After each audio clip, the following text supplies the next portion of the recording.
Wranglers start their day long before the sun comes up.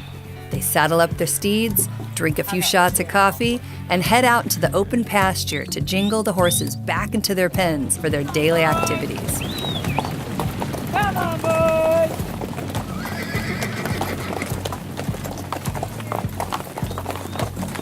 The horses make their way back into the stables by daybreak, where they get served a delicious buffet-style breakfast.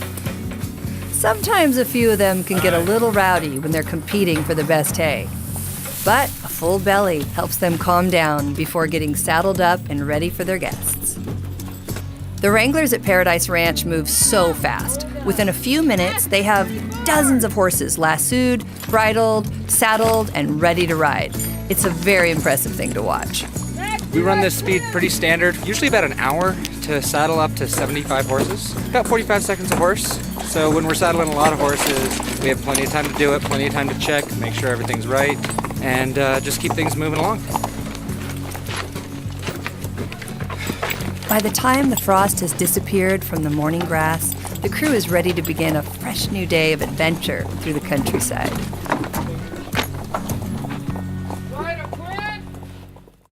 We're climbing to 9,000 feet, and now the road is nothing but rocks and boulders. It's obvious why we needed this 6x6. The weather is getting worse, and it looks like we might have to turn back before we even make it. But as we finally begin to reach the summit, the sky opens up and the rain clears, presenting us with a view so majestic, I can't even put it into words.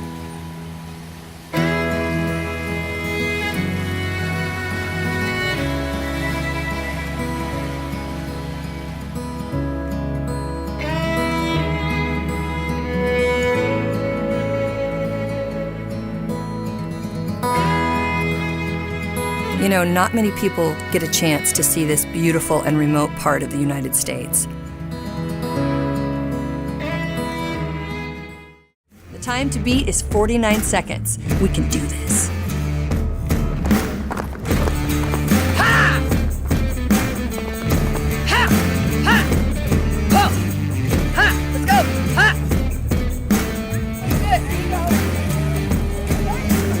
Ha! Ho! Ho! Let them go in, guys! Block them so they don't come. Get in front of that horse. Boom! Yeah, I got lucky with that one. Because I see you're waiting over there on nothing. 45, I gotta tell you something funny. 45. Yeah, it was good.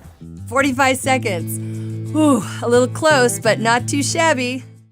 This week, we're in the cowboy side of California at V6 Ranch. The V6 Ranch is basically the town of Parkfield, with a population of 18. It's mostly family and friends who live here, nestled in the Chalami Valley along the San Andreas Fault Line. Jack Varian owns this place, and he runs it with his children and grandchildren. He's 82 years old and still works harder than most people half his age. Parkfield is usually full of guests here to enjoy the ranch, but this week is the Bluegrass Festival, and this tiny little village is thriving with music lovers from all over the country.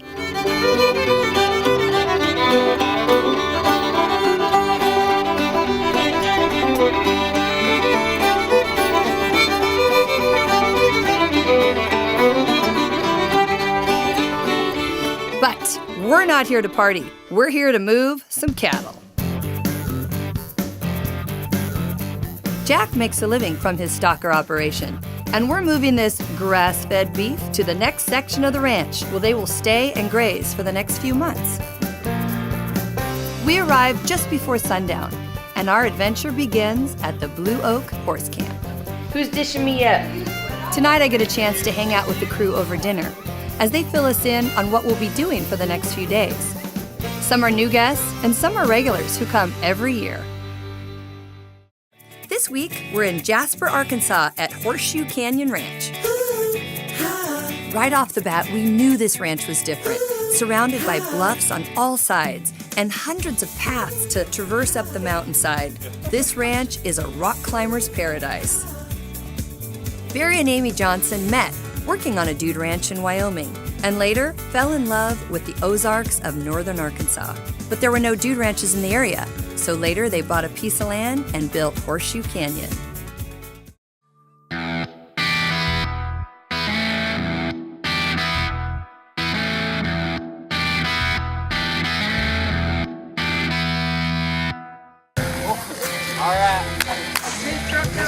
Kids riding miniature bulls sounds really cute, but make no mistake, even a miniature bull is nothing to mess around with.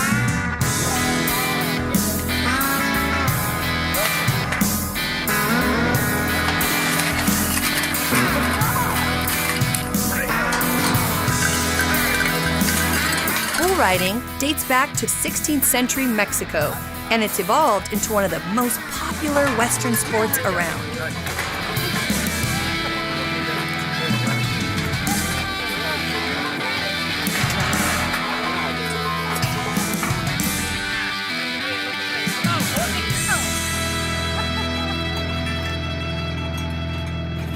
These kids are tough as nails and really enjoy being here. Travis loves seeing young people excited about the Western lifestyle and giving them a place to be part of it. This week, we're in Kremling, Colorado at Latigo Ranch. We get started this week with an unexpected introduction at the gate. Hi. Hey, you going to Latigo? I am. Awesome, my name's Josh. Josh? Yes. Debbie? Debbie, what's your last name? Dunning. Dunning, awesome. Welcome Nice to to Latigo. meet you. So what you want to do, you want to take your first right. Okay. And you want to stop right there. We'll bring a wagon up for you. We'll unload your luggage and all that. And so just go to the gate. And Just stop leave right my car? Well, we're going to have guys come up to you. They'll talk to you. Okay. And they'll take your car up for you and they'll park it for you and tell you where it is. And I get to go in the wagon? Yes, you do.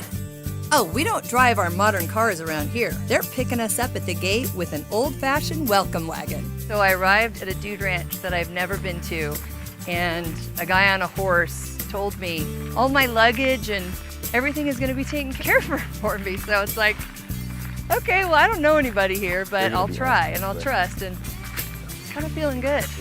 And there's a covered wagon up here, and I believe this is going to be Randy, the owner. Hi, Debbie. Hi, Randy. Welcome to Latigo. Thank you so much. I'm just taking it all in. It's amazing. Isn't this beautiful? 360 everywhere you look. It's incredible. There's a horse with her baby, a running river. I mean, you got a great place here. We love it. We're blessed Nice to be here. meet you. Nice to meet Thank you. I'm more of a hugger. All right.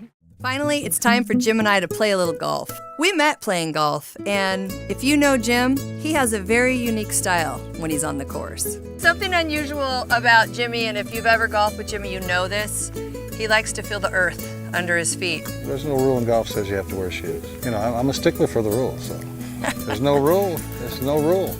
So get out of my way, let me hit. All right, let's see what you got. Let's see if I can knock that guy off the tractor. This course is surrounded by horse pastures, look at that. so no matter what hole it is, I'm always reminded that we are still on a ranch. A relaxing pastime in a serene setting. This is exactly how I like to play golf. Jeez, look at him. Look at that. All right, Ooh, to the left. that'll Still work. playable though. Yeah, you can hit that. All right, 144 to the middle right here. 144. Yeah. Not as far as I would like it to go, but it's up there. We're taking a hot air balloon ride with the guys at Rainbow Riders. And from start to finish, this is a fascinating process to watch. All right, so here in just a moment, we're gonna flip this balloon over on its side. We're gonna hook it up to the balloon, which is in that big bag there. It's gonna stretch out, it's almost 100 feet tall. Once it gets nice and big and full, I'll start adding heat in it with those burners. That's gonna bring the balloon to the standing position. As soon as it stands up, that's when everyone is gonna come over and climb in. We're gonna keep setting up. If it looks like we're doing anything wrong, just let us know.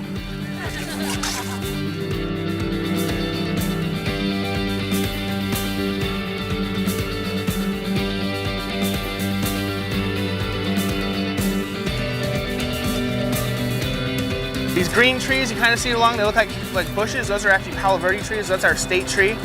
They have a Palo Verde, meaning green stick. Their bark is green, helps with photosynthesis, water conservation because their leaves are nice and small, so they don't use that much water.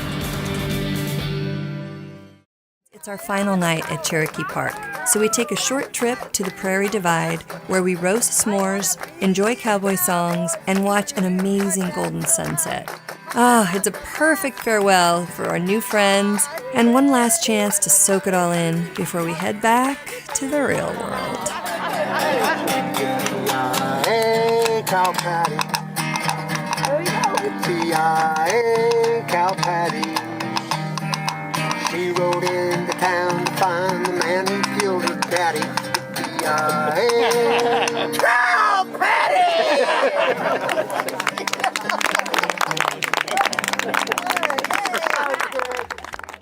We have lunch packed, the horses are saddled up, and it's time to head out into the mountains. Just me, my team, and the open range.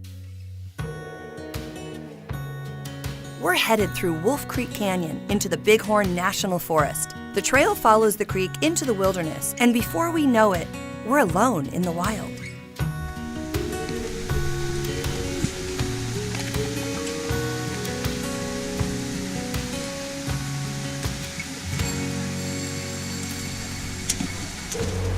Okay, we just stumbled across this waterfall, which is so fantastic because we don't have a wrangler today. We already did our preliminary ride with the wrangler, and they assessed that we were okay to take our horses out. And it's quite exciting because you're on your own time card. The great thing is, though, it's one trail in and one trail back out, so you can't get lost. Hey, take your time. Perfect.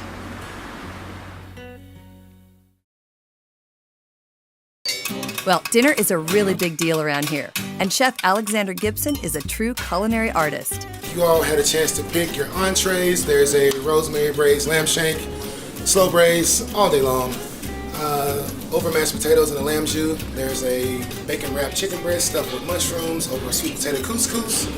Or there's what most of you chose, the pan-seared halibut with the lemon butter, the crispy shallots, and the cilantro lime rice. His attention to every detail is exquisite.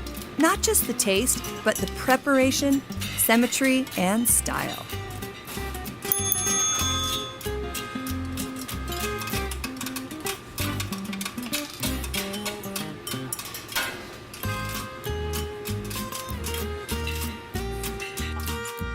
Needless to say, the guests love it. When we come back, we're going to learn to play one of the world's oldest team sports, right here on Debbie Dunning's Dude Ranch Roundup.